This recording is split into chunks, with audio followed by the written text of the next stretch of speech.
Welcome, Michael at Wickerson Studios. If Blender does donuts, then Grasshopper does staircases. So let's tone things down a little bit, and maybe it'll get jazzy and get a little more complex as we go. But let's just make some abstract, creative staircase forms. And you'll realize that in a node system, which I look at, that can run under 12 nodes, say around 12, a dozen nodes, with some gene pools and some graph mappers, with a little bit of math and a little bit of trig, you can make some wonderful interactive things. So if I jump in here and I just start playing with the counts, not so important, but if I play with the rotation on this, I've got some control. If I wanted to go in here and amplify sine or cosine differently in the x and y to make my points, that would be fine. If I wanted to change the length of my stairs or my depth or thickness of them, you could do that. And this is a great script to bring in and export and import through Junichiro Horikawa's Grasshopper into Unity tutorials. You get yourself some user objects, C# user objects, which you can find online or you can generate yourself. And then getting into the gene pool is always fun because I like it as a tool, but if you start to see the patterns of this is kind of parabolic, you may as well go in and drive your not pipes, mesh pipes or anything like that, but your variable pipes. You can see that you can start to have a lot of fun with jittering, shaking things up, moving things. You could go in here and do a graph type sine and have it go through a few things and play around with that if you're a visual person. But this is really in preparation for what you might end up doing as you get farther into Grasshopper 2.0, which is coming down the pipe, and it's pretty exciting. I also have a little bit graphmapper adjusting the color tones, and it's just what I try and do with the scripts is keep all parameters between 0 and 1. I may dip outside of that a little bit, but this is a nice little script. You know, I'm just going to go to graph type something Bezier and have a nice little shape here. And I've just got a turntable activating. And that's up and running and doing its business. So what I'm going to do is I'm actually going to take this aside. Not that I need to look at it. It's a little slow moving over to my other screen. I'm going to make my Grasshopper a little bigger over here. And then this one I'm going to pull over and make this script with you. And I don't usually do this, but I'll do this live tomorrow. I've been getting a little too crazy and computational and programming wise in my head and dipping into Visual Studio Code quite a bit. And let's get rid of that. What did I just shut down? Yeah, I've got a bunch of Visual Studios open. It's probably losing, I'm finding such a fine tune of people that are tuning in and, talking to me directly. But let's play around with, let's write the script pretty much from scratch and get us going on kind of a staircase 101. So what I'm going to do is jump in here, and I like to label things. Coding has certainly made note, like keeping track of what you're working on, very important. So I'm going to call this staircase.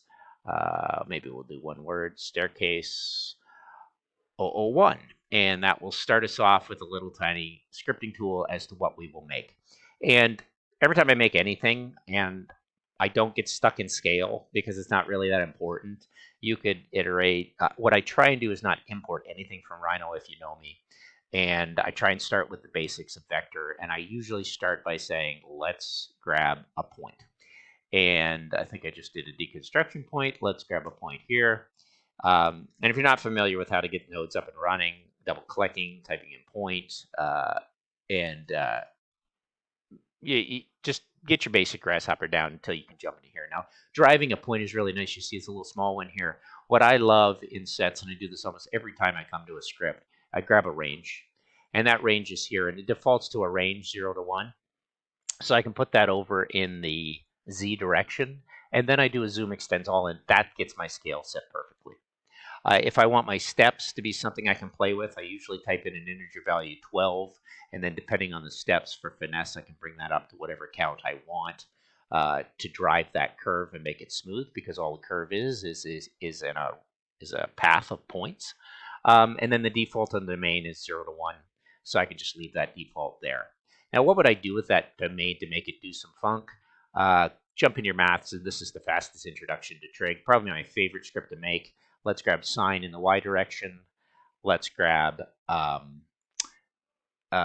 well, let's not grab sine in the, so we can get a helix going. Let's grab cosine in the x direction, and you start to see what's starting to happen here.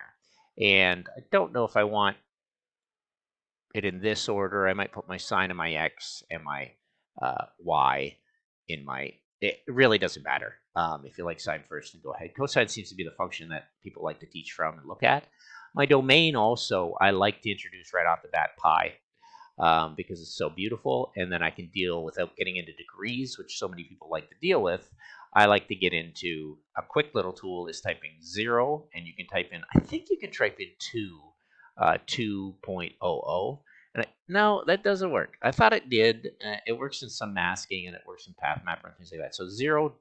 period, 2.00 for 2 floats, kind of formats to that. Now I can take my range through a double rotation of pi. So it's just, if you look down on it, it's pretty easy to see what happened. I'll just do a zoom extends all, you get your circle, but it's actually a helix, and you're ready to start. Now, what would I do with that data after I jump in there and do that? I would probably put a plane on each one, because points don't tell me much. I want some control with planes, and I would just construct a plane from those points, but I want to do something funky to those planes. And if your display of your planes isn't this small, go to preview plane setting. Mine is at 0.05. If yours is set at 8 or 12, it's going to be huge. But I keep mine small because I like to deal with numbers between 0 and 1. It's just a convenient way to think of functions, and think of scaling, and think of getting everything to work in the graphmapper and with functions. It's just computationally smart for me to stay, between 0 and 2.00 for pi, and then you start adding the maths in. So what I'm going to do is I'm actually going to make a 2-point vector, and I love thinking of how I'm making these vectors. So I'm going to take from the original point, which will default whenever I go into vectors and grab myself a point. It'll be the 0, 0, 0 point. I'm going to put that into point 1, and then I'm going to take these points here, and then I'm going to direct my x-axis from that vector. And I get this little funk. And it's just fun to play with. You don't need to do it, but it's starting to allow you to think outside the box when it comes to a staircase. And also not making a staircase, which I think is very interesting. You might want to put something on the staircase, and this is where you can have like two paths come together. And a tool that it's pretty basic. You go into Euclidean orient. You're going to want to orient something to these target points. You're going to want to put something on there by a source. So let's just get into something a little heavier object, but still lightweight comparably. Let's get into a center box, box 2D, center box. And let's give it a little bit of size and shape. I'm going to type in 1.00, which will default to a scale that's less than 1 in the X and the Z direction. And I can leave the Y as 1. But this is where I might take a 0.2.00. So I might make my scale double, and then I can make that box like this. And I will orient that, but that box needs to give me some data first. And in surfaces, you can go to volume, and you can grab the centroid of the volume as your source and your geometry to put that on there. And there you go. You got your little bit of funk happening, and always zoom extends all to take a look at it again. So you got a little bit of power going here. Now, what's kind of a lazy thing to do, and you're starting to get heavy on your data, you're starting to run, you can see your profiler starting to set up and tell you how many milliseconds. If your profiler is not set down here, I get worried when things get over 100 milliseconds. You want to go into, right-click on the canvas, preferences, make sure you go down to widgets, and make sure your profiler is on, which is down here. And as long as your profiler is on, you'll see it in, milliseconds or whatever you end up setting it to. What I'm going to do with that data is I'm going to go back and grab that volume again from those, so I get the centroid as a list. If you're not common with it, if you're having trouble understanding what's in these lists, you can take a look at it through this. And I've got a null box on there at the beginning, which is not so great. So I may clean that list in nulls if I have trouble, but I'm not going to get into that type. It's getting a little too advanced. And then your param viewer will tell you what you have as well and show you your data structure. So you can see your paths, and you can see the elements at the end of each list, and you can see it as a tree. And I'm not going to get into that on this video, but at least you're starting to realize it's important to look at those things. I'm going to make from these points a curve and probably just an interpolated curve, something similar you may end up doing in Rhino. This is such a basic exercise that I take those point geometries. Let's make sure that I'm doing this right. To my curve, I actually want the centroids to be driving that. So I need to put that in there. And now I have my curve running through the center. And I have my objects around. So these will be my objects that I may do something with. And because they're breps or they're surfaces, and there's a box there with the null, it's kind of bothering me. I'm going to use container now, farther into the script. I'm going to grab a boundary representation geometry. I'm just going to keep that for later to do something with. So to color it up or put on a view. One thing I'll do now as I start to get closer to the end, I'll put this in shaded. And just because, I've got some engineering interest, I like the technical, I like the artistic, because I didn't want to give that up in my life, and I love to draw with pen and ink. So that's why I always choose those settings if people ever wonder why. Sometimes I do-si-do around here, but I've stopped doing heavy files in every way, because if we get this up and running, we can drive this by data.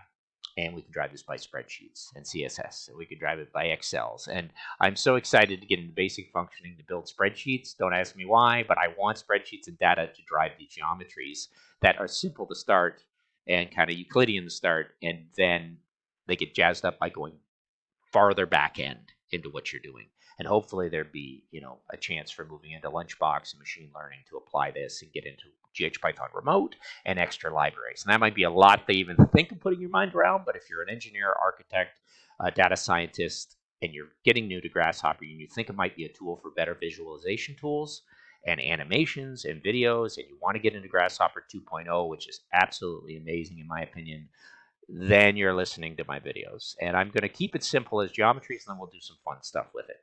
Now it's where it gets a little funky. I love to take something like a curve, and we could take a look at that curve right here. Just export it. We could do things to that. So it's basically a curve. What most people do for some reason is they put a pipe on it. And yay, not so interesting. Sometimes they're like, that's too heavy and it's slowing down. I'm going to type in mesh pipe. And I think it's my next one. Maybe I haven't been using it lately. I really am not a mesh person. I'm not a subdivision person. I'm a NURBS person. I prefer that. Mesh pipe would do another thing that would make it faster. But the heaviest thing to use, which is the funnest thing to use, in my opinion, is the variable pipe. And immediately when I bring a curve in, I re-parameterize that curve. And you should get a little symbol on here that says it's now 0 to 1. Fantastic. And the other tool that I don't think is used enough but should be is the genepool, which is just a list of number sliders. I will go in and I will edit this number slider to, I will right click and I will hit edit and I will keep it at 10 count. I will take the decimal count, I'll leave it at 2, but I will only set this between 0 and 1. That's it. And I will make sure I start at 0 and I slowly creep up the lengths of this at different iterations. And you'll see what I'm building here. I will creep up it all the way to 1. And that way it goes from 0 to 1. And I'm able, and you'll see there's a pretty boring curve. I can make it a little elliptical, parabolic if I wanted to. But I can put that into here, and it still doesn't work because it needs as many count of radii. We're going to deal a little bit of expression node as well. Now, since we have to keep track of the count, it's so often to grab the list length of something. And you'll see the list length is 10. But if I take that list length and I generate another one of my favorite tools that makes Grasshopper awesome and makes people want to program with for loops, is now I have a range with 11 items. And that's not going to line up. So I'm going to have to do a little bit of an expression node. And if you get into the expression node, it's absolutely amazing because it's going to make you start wanting to, expression, no, it's too close to my, it's this thing that messes everything up, the screen, whatever. So expression node, open it up, and I have no idea why it's having trouble. X is whatever's coming in, and there's -1, which means that count is now down to 10 in the range. And I can take that data and plug that in to the radii, and I will get a geometry. And that's the geometry just going through that range.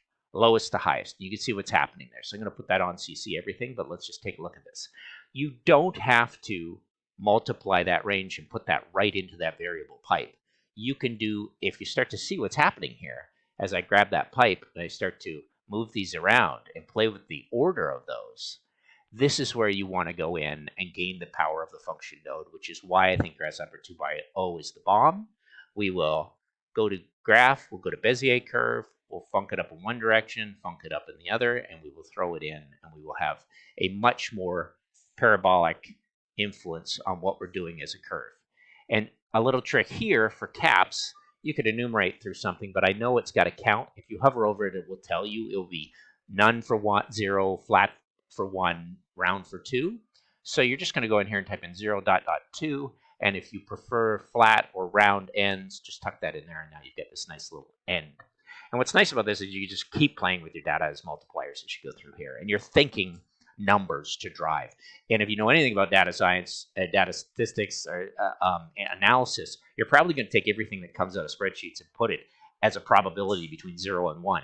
So applying things like Bayes' theorem to this and other theorems are where my mind is slowly trickling and going, and I'm just having way too much fun with it.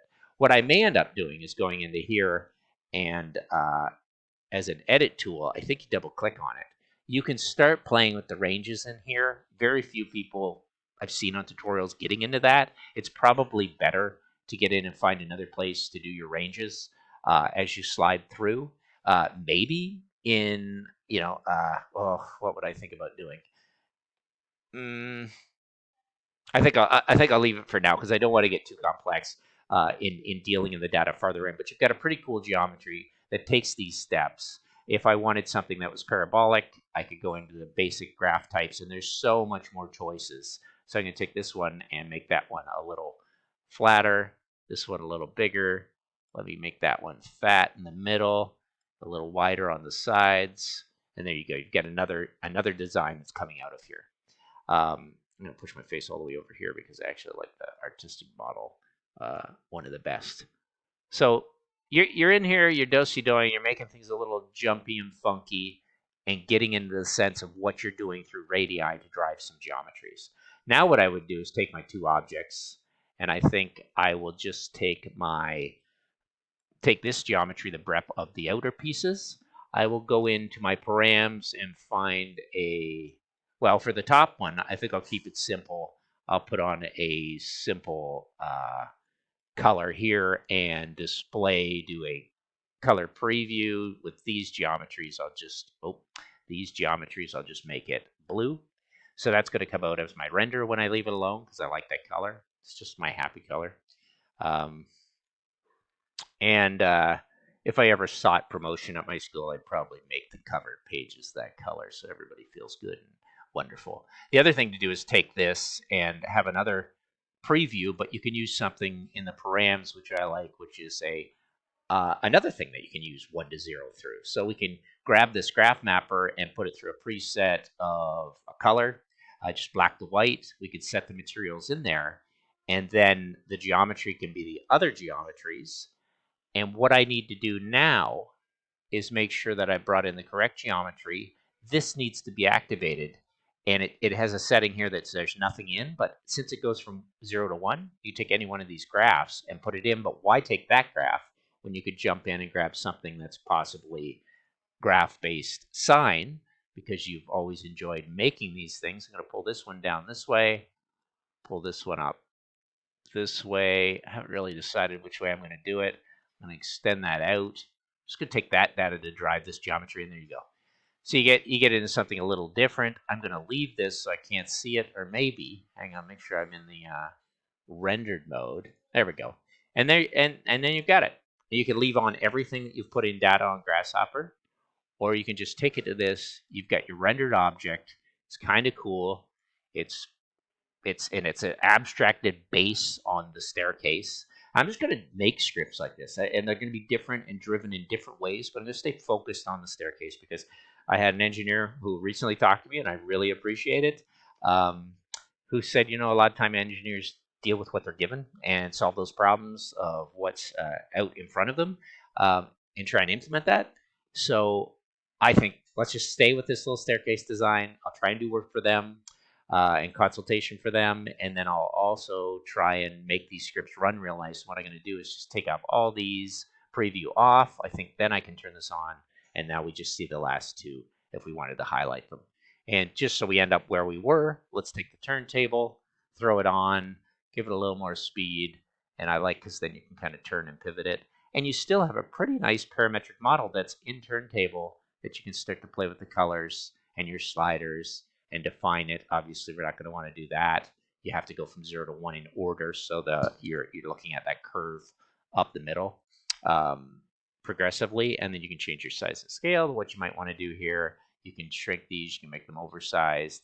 You have a pretty nice, the only problem is there's not too much asymmetry here, and I really get bored with symmetrical geometries or forms. You've got a nice count that you can bring in, and you've got a nice little rotation of pi if you want to play with. And don't forget that you can throw amplifications on here just using math. Let's go through here. And I like multiplication because I only use multiplication and addition. I very rarely use subtraction and division because all I'll rather do is grab this data and then multiply it by 1.00, staying with what I've told you. We can take that data, plug it in here, and then have an effect of stretching it out in different directions, flattening it in one, pulling out in the other. And we can do that not only to the cosine, we can come down and do that. Sorry, to the sine, we can do that to the cosine as well in the y direction.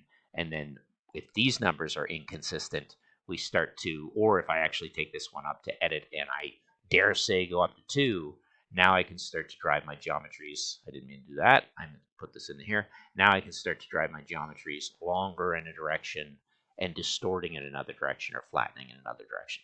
And it's a pretty speedy script considering there's breadth. So let's take a look at the time on this one.